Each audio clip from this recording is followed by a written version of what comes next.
Olá, graça e paz, como vai? Começando aqui mais um vídeo da nossa EBD. Muito bom ter você aqui, muito bom que você pode estar aqui compartilhando também um pouquinho do ensinamento que a palavra de Deus tem para nós. No vídeo anterior, chamado Uma Família Chamada Pequeno Grupo, a gente falou sobre como que uma das ilustrações da igreja, que a Bíblia coloca para a igreja, é família. E como, através dos pequenos grupos, nós podemos viver isso de maneira melhor, uma igreja como família. Na aula de hoje, vamos explicar um pouco mais de pequenos grupos. E sim, existem muitas metodologias e muitas formas de uma igreja em células, muitos nomes, mas não é sobre isso que nós vamos falar. Nós vamos falar nossa inspiração. Onde está a nossa inspiração como Igreja Batista Nova Jerusalém para vivermos isso, uma igreja em células, que nós chamamos de pequenos grupos. Acompanhe essa aula que você vai conseguir entender um pouco melhor sobre isso. Mas antes disso, se inscreva nesse canal se você ainda não está inscrito, acompanhe nossas redes sociais para que você tenha todo o conteúdo, tudo o que está acontecendo, todas as nossas postagens, acompanhe os cultos online, a palavra pastoral e tudo que a gente tem feito nesse tempo, também aqui através da internet. Bom, onde está a nossa inspiração para vivermos esses pequenos grupos, para vivermos a igreja em células? Está na Bíblia. E a inspiração está como os primeiros cristãos, como a igreja primitiva fazia. Se você for lá em Atos, no capítulo 2, aliás, eu te convido a você ler todo o livro de Atos. Rapidamente, eu descobri que em coisa de 2h30, 3 horas, a gente lê todo o livro de Atos, é inspirador e você vai conseguir ver muito do que eu estou falando nessa aula ao fazer isso, ao ler o livro de Atos. Então, leia o livro de Atos essa semana. Bom, se você for lá no Atos capítulo 2, você vai ver no início da igreja, eles se reunindo. A Bíblia fala no versículo 46 que eles perseveravam todos os dias se reunindo no templo e partindo pão de casa em casa. O que a gente consegue entender é que o templo era um ambiente hostil para aqueles homens. É só você ver logo depois, Pedro e João são presos, são levados ao sinédrio por pregar no templo. O templo era um ambiente hostil porque os judeus não eram muito simpatizantes com a mensagem da cruz, com a mensagem de Jesus. Aliás, até hoje eles não conseguem ver Jesus como Messias. E justamente por ser um ambiente hostil, provavelmente eles iam ao templo como uma forma de adoração, mas era de casa em casa. O partir o pão de casa em casa é que eles compartilhavam dos ensinamentos de Jesus de maneira mais completa. Tinha um relacionamento, amizade nas casas. E eu quero te mostrar na Bíblia como as casas foi o crucial, foi extremamente importante para o Evangelho naquele tempo, no início da igreja, no início quando tudo começou. Eles se reuniam em Jerusalém até que começou uma forte perseguição. Já não eram muito bem aceitos, mas a perseguição marcada pela morte de Estevão faz com que eles se espalhassem por todo lado. Aqueles cristãos, aqueles homens e mulheres que aceitaram e entregaram a vida para Jesus Cristo lá no começo, eles agora se espalharam por todo aquele lado, por toda aquela região. Somente os apóstolos ficaram em Jerusalém. E foi nas casas, eu quero te mostrar isso na Bíblia, como que nas casas eles receberam esse evangelho e foram muito abençoados através disso. Logo no capítulo 9, depois que a Bíblia fala da morte de Estevão, a gente vê a conversão de Paulo. Ainda se chamando Saulo, no caminho de Damasco, ele tem uma visão, ele tem uma luz muito forte, ele ouve uma voz, tem um encontro com Jesus, ele cai por terra, não necessariamente cai de um cavalo, mas ele cai por terra e ele ouve aquela voz, fica cego, e as pessoas que estão com ele também ouvem a voz, mas não conseguem ver quem está falando. Ele é conduzido por essas pessoas até a cidade de Damasco, até uma casa. Ele não foi conduzido para um templo, igreja, mas ele foi conduzido para uma casa. E um irmão, um cristão, um irmão em Cristo chamado Ananias, recebe uma visão de Deus, dizendo que ele devia ir até aquela casa, na rua direita, orar para que Paulo fosse curado. Ananias com medo, mas obedece, e ali a primeira bênção que Paulo recebe foi numa casa.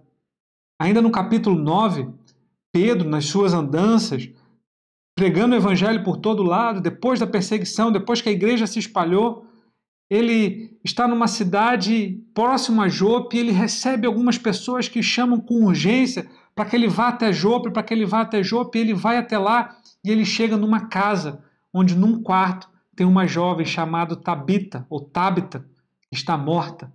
Ele ora naquela casa onde as pessoas se reúnem e ele entrega de volta a Tábita viva. Numa casa essa bênção acontece. Pedro, então, fica hospedado em Jope, na casa de um homem chamado Simão, curtidor. Nessa casa ele tem uma visão de Deus, reunido com alguns irmãos, mas ele vai para o telhado e lá ele tem uma visão nessa casa. E nessa casa ele recebe um convite para ir até a cidade de Cesareia, onde lá, na casa de Cornélio, ele descobre que o evangelho também era para os gentios. E Cornélio, na sua casa, toda a sua família, recebem o Espírito Santo e são batizados não somente nas águas, mas também pelo Espírito. Uma casa sendo abençoada também para os gentios. Quando Pedro foi preso e libertado por um anjo, quando ele sai de lá, ele vai direto para uma casa, a casa de Maria, mãe de João Marcos, onde as pessoas estão reunidas numa casa, orando pela vida dele. Numa casa onde as pessoas podiam ter um relacionamento. Paulo e Silas também foram presos numa prisão, colocados no cárcere interior, e à meia-noite eles começaram a louvar e cantar ao Senhor, e um forte terremoto libertou eles. O carcereiro, com medo de os presos terem fugido, quis se matar, mas Paulo e Silas falaram, não faça isso. E aquele homem quis entender e saber como ele podia ser salvo. E o que ele fez? O carcereiro convidou Paulo e Silas para a sua casa. E lá na sua casa, ele e toda a sua família puderam conhecer a palavra de Jesus e serem batizados numa casa. Mas tem algo muito mais profundo quando a gente vai lá em Atos, no capítulo 18. Paulo chega na cidade de Corinto pela primeira vez, sozinho. E lá, sozinho, precisando de dinheiro, precisando trabalhar, ele provavelmente vai até a praça e lá encontra um casal chamado Priscila e Áquila, ou Áquila e Priscila, e passa a morar com eles e trabalhar com eles.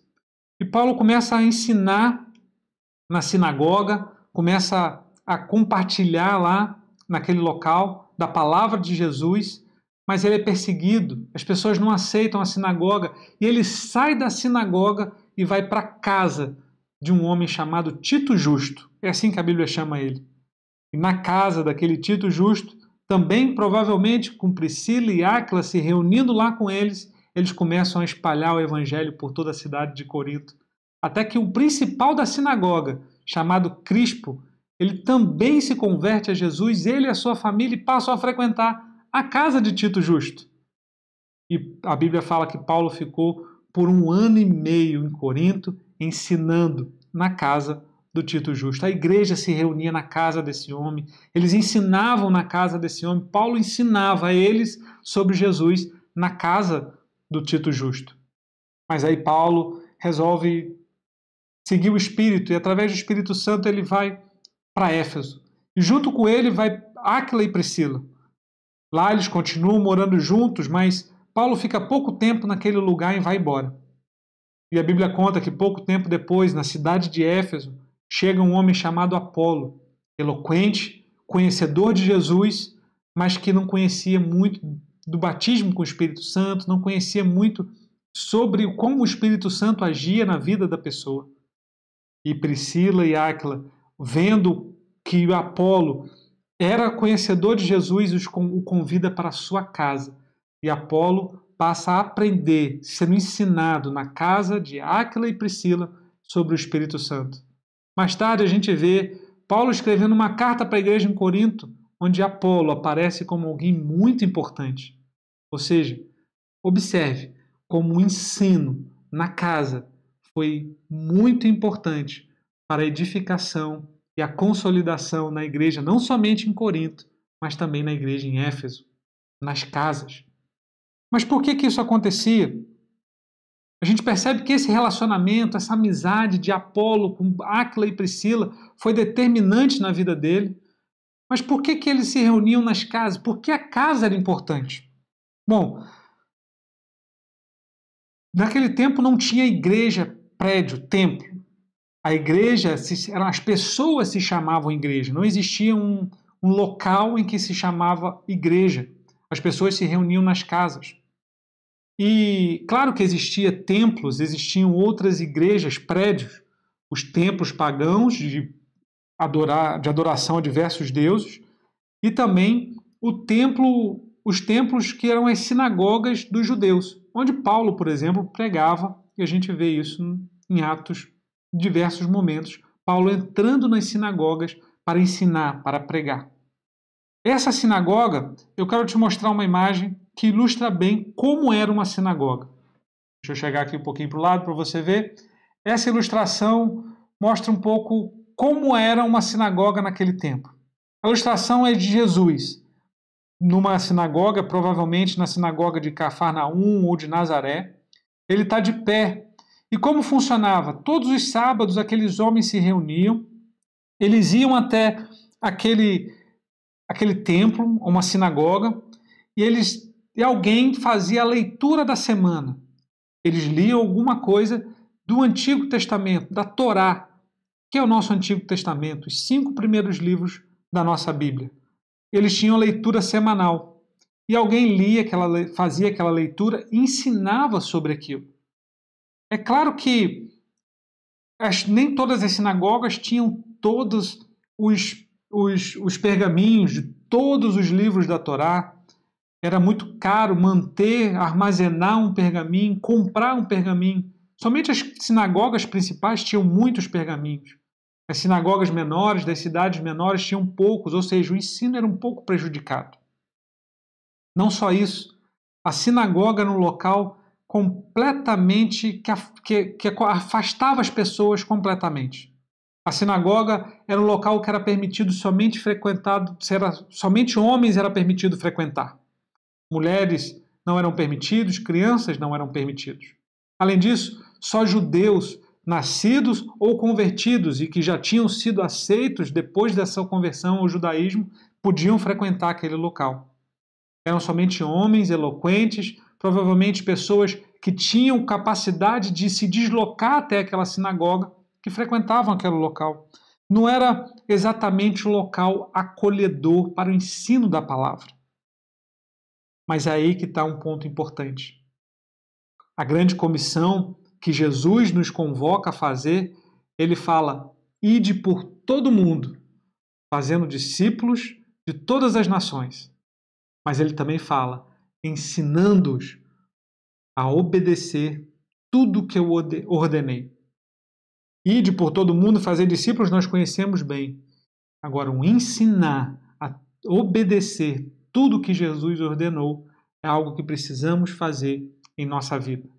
A sinagoga não era exatamente um local que conseguia ensinar para esses que estavam chegando. Cornélio, por exemplo, e sua família não poderiam visitar uma sinagoga. Outros gentios não poderiam visitar uma sinagoga.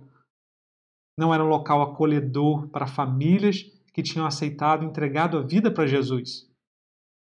A sinagoga não era um local de ensino, mas a casa podia ser um local de muito ensino para essas pessoas. E é isso que nós podemos viver também hoje. Observe como são os nossos templos, as nossas igrejas nos dias de hoje. Não é muito diferente da imagem que nós vemos aqui de Jesus numa sinagoga.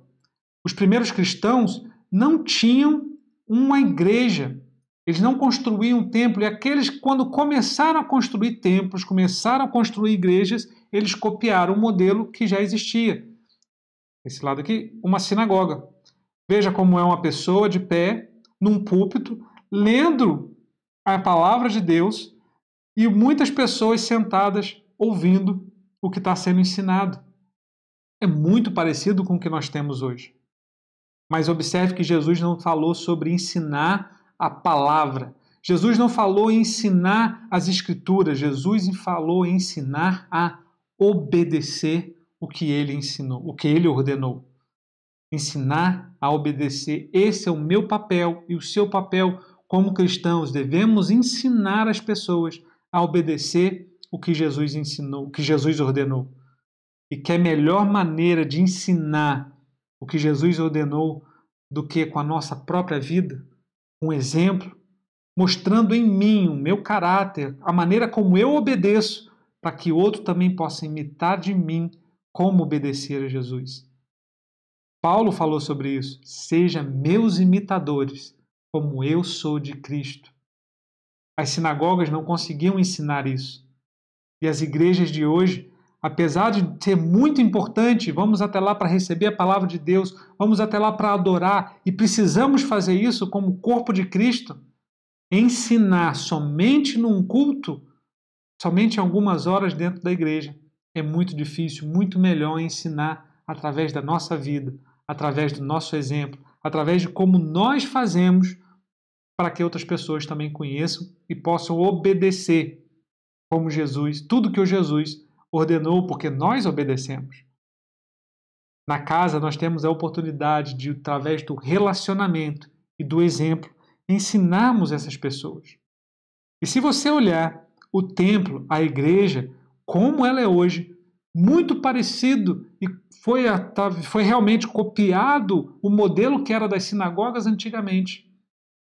O templo, a igreja, não é exatamente o ambiente mais acolhedor do mundo para o novo convertido. Uma pessoa que acabou de se converter, que está chegando na igreja, que está chegando no templo, ela não tem o mesmo jeito de falar que nós, que já somos crentes, já somos cristãos há mais tempo. Ela não se veste da mesma maneira. Ela, inclusive, tem um nome para essa pessoa, se chama novo convertido. Essa pessoa tem uma classe diferenciada na escola bíblica dominical, muitas vezes, e na ceia, todo mundo comendo pão, tomando suco de uva, e esse novo convertido está lá. Eu me lembro, eu me senti um pouco deslocado, porque eu não falava como os crentes, não me vestia como os crentes, não me sentia parte dos crentes assim que eu me converti. Para um novo convertido, para alguém que está chegando agora na igreja, alguém que está chegando e acabou de entregar a sua vida para Jesus, a igreja, o templo, não é um ambiente exatamente mais acolhedor do mundo para ele entrar para essa nova família. Mas na casa, num pequeno grupo, é muito mais fácil. Imagina uma pessoa que tem por hábito todo final de semana participar de um churrasco, participar de uma festa, reunir com os amigos, ir para baladas, ir para noite. E essa pessoa tem por hábito fazer isso por anos e por anos. Aí então essa pessoa, pela misericórdia do Espírito Santo, ela é alcançada pela palavra de Deus e ela resolve entregar a sua vida para Jesus. O primeiro final de semana que essa pessoa disser não para essa vida que ela tinha, ela será hostilizada por aqueles que conviviam com ela. Essas pessoas que estavam com ela no churrasco, nas festas, nas baladas, de repente um ambiente de alcoolismo, de promiscuidade que ela não quer mais viver, no primeiro final de semana que ela disser não, não vou mais viver isso, ela será hostilizada por aqueles que compartilhavam com essa pessoa desses momentos. Aconteceu comigo. A pessoa começa a ganhar um apelido de crente de maneira pejorativa, ganha um apelido de Bíblia, careta, ela começa a ser hostilizada. Aquele ambiente em que ela vivia, que se sentia bem de certa forma, não é mais o ambiente que ela pertence, ela não quer mais estar ali, mas ela passa a ser hostilizada. E ela agora precisa ter um ambiente em que acolha uma nova família, uma nova amizade, um novo meio de vida, para que essa pessoa possa viver todo o amor que Jesus tem para oferecer para ela. Precisa ser ensinada, encorajada a sair daquela vida e começar uma nova. Eu costumo dizer que quando a pessoa se converte naquele exato momento, tudo dela ainda é a mesma coisa. Ela continua com os mesmos hábitos, ela continua fazendo as mesmas coisas que fazia antes. Ela precisa ter um ensino, um novo estímulo para que tenha uma mudança de vida. Quando ela se converte e ela começa a se afastar daquela vida que ela tem, nesse momento essa pessoa precisa passar por um processo de sair de uma vida antiga e entrar numa nova vida com Cristo, quando ela começa a passar nesse processo, e que ela sai daquele mundo, e aquele mundo em que ela vive se torna hostil, ela ainda não se sente parte da nova família de Cristo. E se ela não for acolhida, recebida com amor e amizade, uma nova família para acolher essa pessoa, ela pode se sentir estimulada a desistir de Jesus para ser acolhida novamente na vida que ela tinha anterior. Nós precisamos acolher essas pessoas. Talvez você que está me ouvindo agora seja essa pessoa. Você aceitou, resolveu entregar sua vida para Jesus e aquela vida anterior, as amizades, começaram a te hostilizar, começaram a fazer chacota de você, te colocaram apelidos pejorativos e você não se sente mais parte daquele mundo porque realmente você não faz parte desse mundo. Eu quero te dizer que aqui na Igreja Batista Nova Jerusalém tem um pequeno grupo, uma nova família te esperando. Você pode colocar uma mensagem aqui embaixo ou mandar uma mensagem aqui no privado, nas nossas redes sociais, e alguém vai falar com você, vai entrar em contato com você e vai te indicar um pequeno grupo para você fazer parte e você vai ser acolhido numa nova família. Você que já faz parte do pequeno grupo, já está conosco, que você entenda que o local que é para ensinar, para mostrar através do exemplo da sua vida e do amor de Jesus, é um pequeno grupo onde você está. Que você possa entender que o pequeno grupo é o local que você convide todas as pessoas de todos os jeitos, de todas as maneiras. Uma pessoa que naturalmente teria vergonha e aversão de entrar num templo evangélico, mas que possa ir até a tua casa, a casa que você frequenta, ao local que você frequenta, numa casa, e ali a pessoa possa conhecer o amor de Jesus através da sua vida, através do seu exemplo e através da nova família que você pode se tornar na vida daquela pessoa.